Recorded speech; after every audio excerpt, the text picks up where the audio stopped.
What are time and space? Are they real existences? Please continue watching to find out more.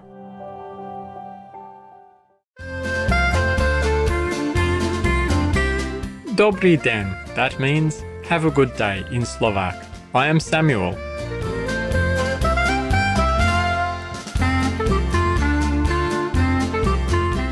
The elegant people of Slovakia wish that you may be uplifted in joy by the many blessings of the day.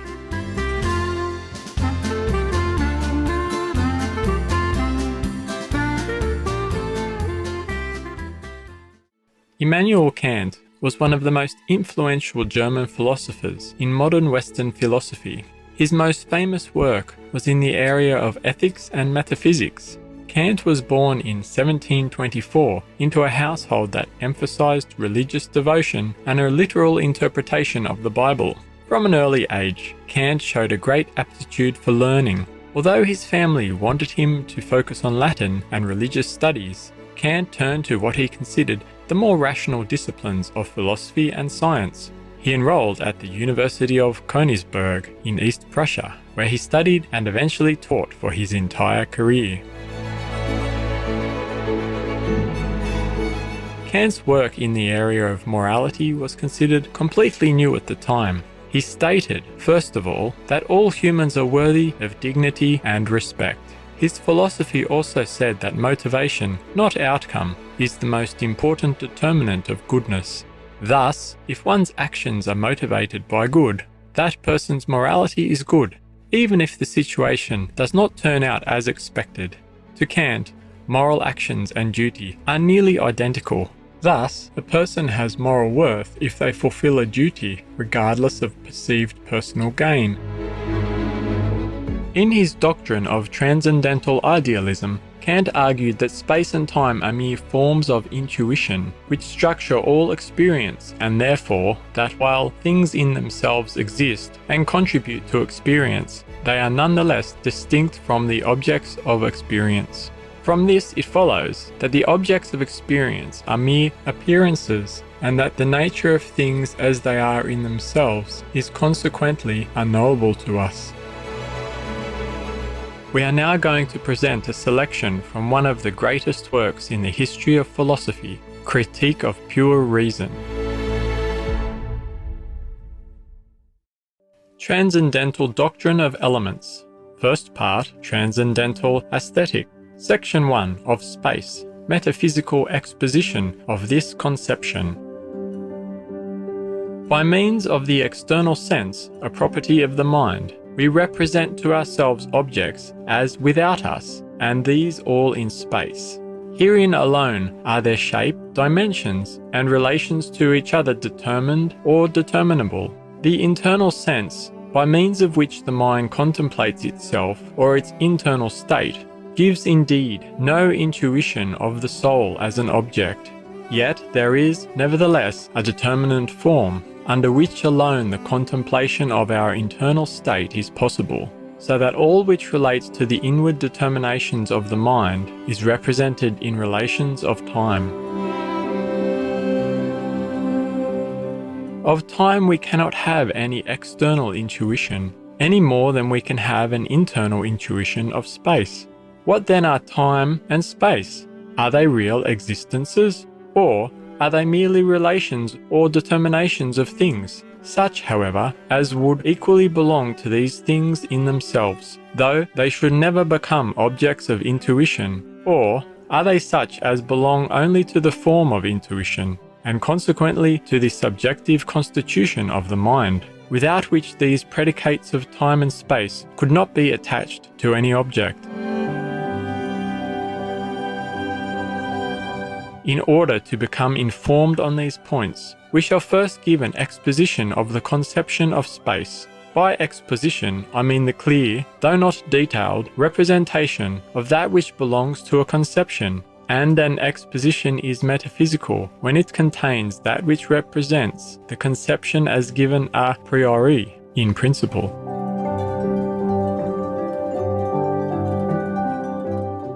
Space is not a conception which has been derived from outward experiences, For, in order that certain sensations may relate to something without me, that is, to something which occupies a different part of space from that in which I am, in like manner, in order that I may represent them not merely as without, of, and near to each other, but also in separate places, the representation of space must already exist as a foundation.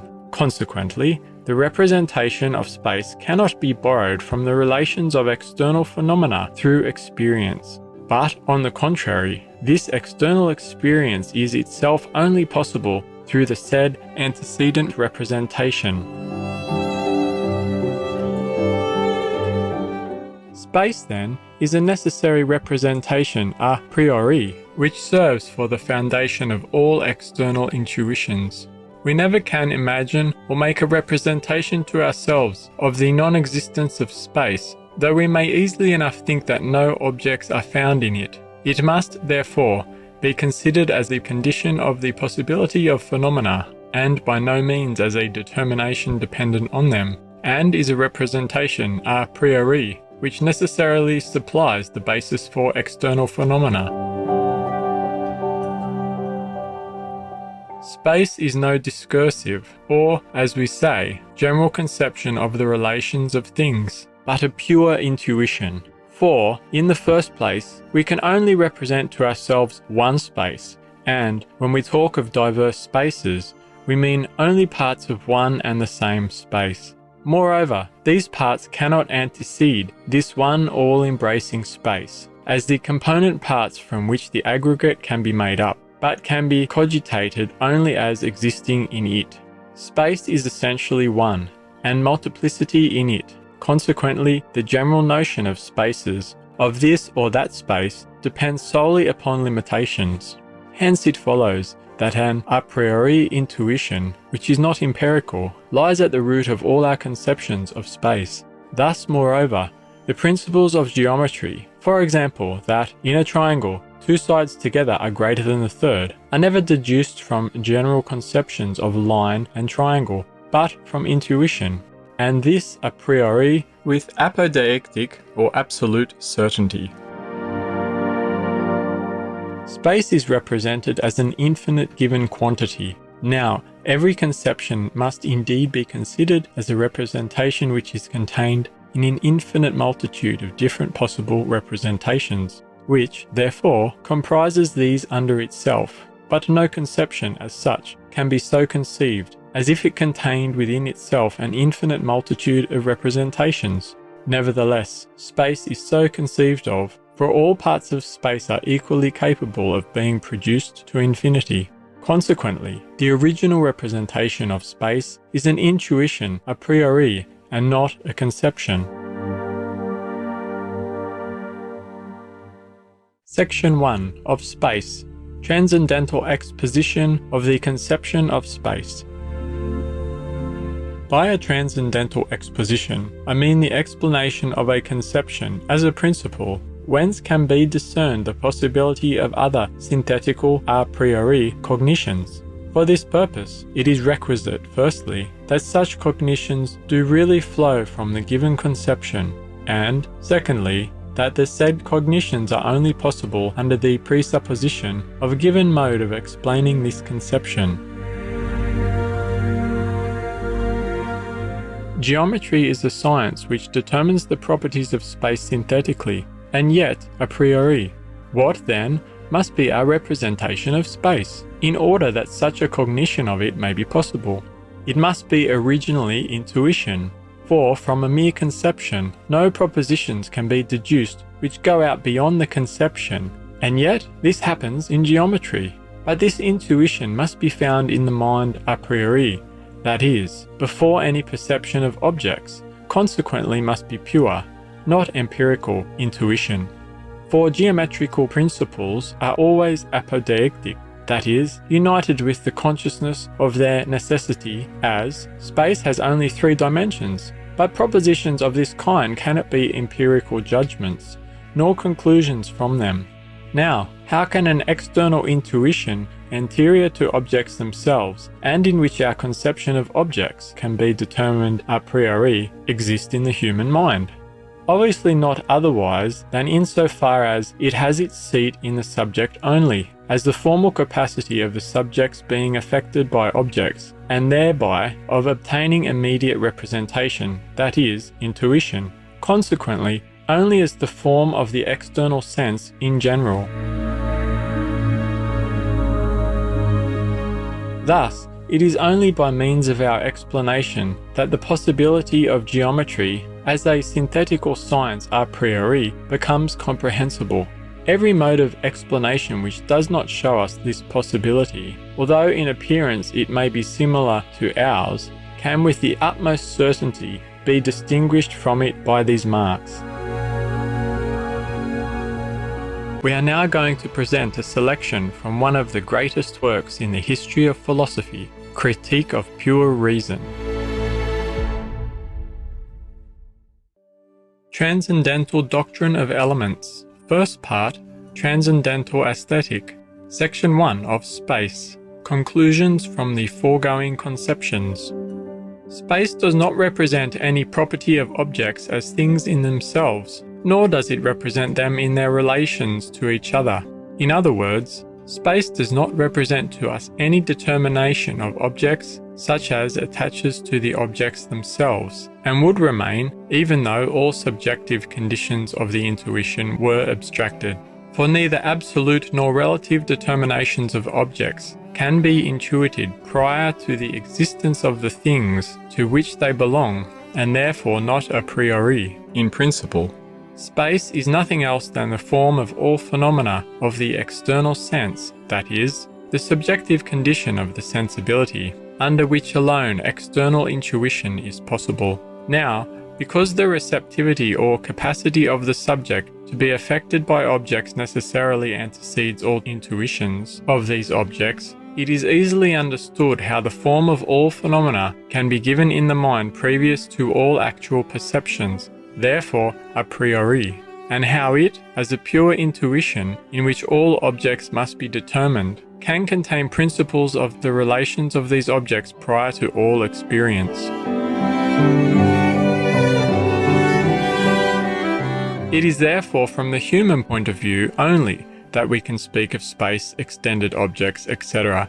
If we depart from this subjective condition, under which alone we can obtain external intuition, or, in other words, by means of which we are affected by objects, the representation of space has no meaning whatsoever. This predicate is only applicable to things insofar as they appear to us, that is, are objects of sensibility. The constant form of this receptivity, which we call sensibility, is a necessary condition of all relations in which objects can be intuited as existing without us, and when abstraction of these objects is made, is a pure intuition, to which we give the name of space.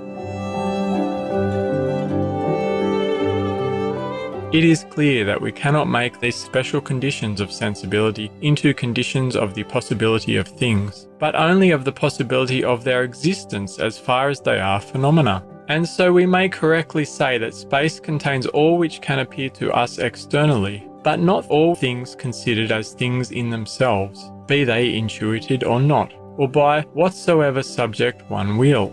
As to the intuitions of other thinking beings, we cannot judge whether they are or are not bound by the same conditions which limit our own intuition, and which for us are universally valid.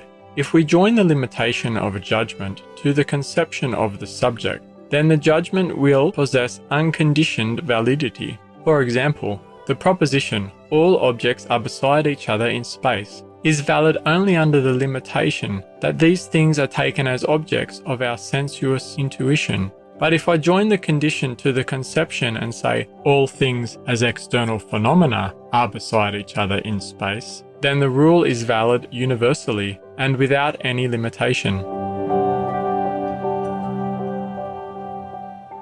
Our expositions consequently teach the reality, i.e., the objective validity of space in regard of all which can be presented to us externally as object, and at the same time also the ideality of space in regard to objects when they are considered by means of reason as things in themselves, that is, without reference to the constitution of our sensibility. We maintain, therefore, the empirical reality of space in regard to all possible external experience, although we must admit its transcendental ideality.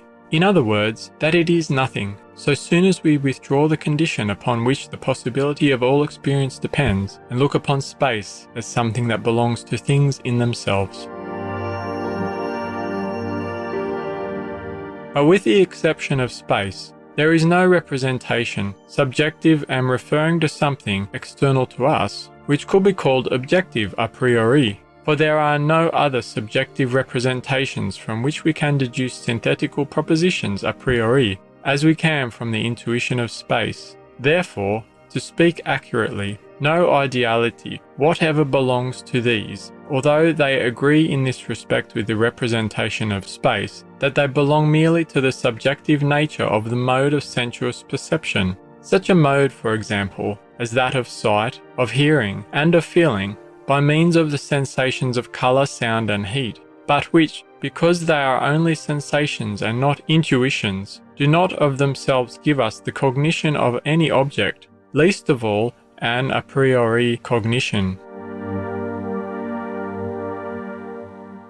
My purpose in the above remark is merely this: to guard anyone against illustrating the asserted ideality of space by examples quite insufficient, for example, by colour, taste, etc.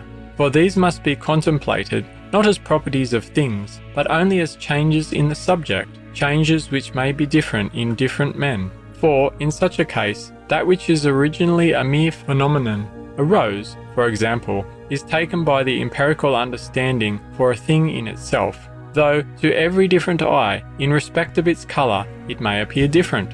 On the contrary, the transcendental conception of phenomena in space is a critical admonition that, in general, nothing which is intuited in space is a thing in itself, and that space is not a form which belongs as a property to things, but that objects are quite unknown to us in themselves, and what we call outward objects are nothing else but mere representations of our sensibility, whose form is space, but whose real correlate, the thing in itself, is not known by means of these representations, nor ever can be, but respecting which, in experience, no inquiry is ever made. Delightful viewers, it's been a pleasure to have you with us today on Words of Wisdom. May the mercy of the Most High be always with you in your sincere seeking of inner wisdom and truth. Our programs offer many languages. Please visit suprememastertv.com/schedule and suprememastertv.com/WOW. Nos programmes offrent plusieurs langues. Veuillez visiter suprememastertv.com/schedule et suprememastertv.com/WOW. Nuestros programas ofrecen varios idiomas. Visiten suprememastertv.com/schedule y suprememastertv.com/WOW. I nostri programmi sono offerti in molte lingue. Consultate suprememastertv.com/schedule e suprememastertv.com/WOW. Vegan equals love in action.